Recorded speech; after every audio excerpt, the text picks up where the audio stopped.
કેશોદ તાલુકાના બામણાસા ગામે પદયાત્રા સમારોહમાં દિલ્હી આમ આદમી પાર્ટીના સાંસદ સંજયસિંહે હાજરી આપી હતી। કેશોદ તાલુકાના બામણાસા ઘેડ ગામે આમ આદમી પાર્ટીના આગેવાન પ્રવીણ રામ દ્વારા ઘેડ બચાવો પદયાત્રા શરૂ કરવામાં આવી હતી, જે આજે પદયાત્રાના સમાપન અર્થે બામણાસા ઘેડમાં એક સભાનું આયોજન કરવામાં આવ્યું હતું।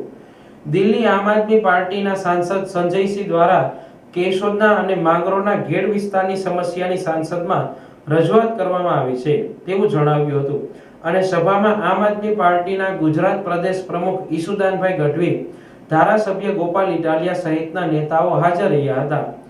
ઘેડ બચાવ કાર્યક્રમમાં ઈસુદાન ગઢવી દ્વારા ભાજપ પર મગફળી અને કપાસ સહિતના કૌભાંડ કર્યાના આક્ષેપો કરાયા હતા। કાર્યક્રમ બાદ પદયાત્રા મઢડા ગામે સોનલ મંદિરે પૂર્ણ કરવામાં આવી હતી।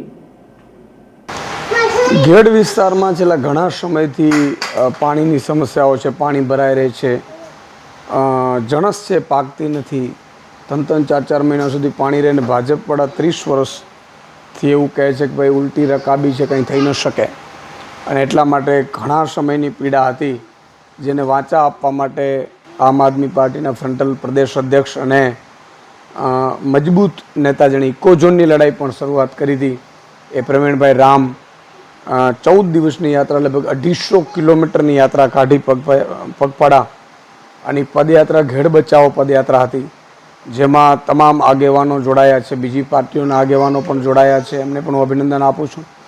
અને આ પદયાત્રાનો ઉદ્દેશ્ય એ છે કે ખેડૂતો છે, ઘેડ છે, આ વિસ્તારને બચાવવું ખૂબ જરૂરી છે, પાયમાલ થઈ રહ્યા છે ખેડૂતો।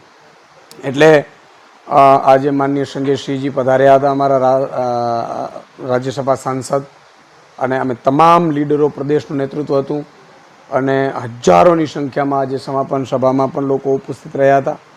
અને ઘેડ પંથકમાં આ મુદ્દો પ્રવીણભાઈ રામની આગેવાનીમાં ઉઠ્યો છે અને અમે એને વિધાનસભા સંસદ સુધી પણ ઉઠાવવાની ખાતરી આપી છે।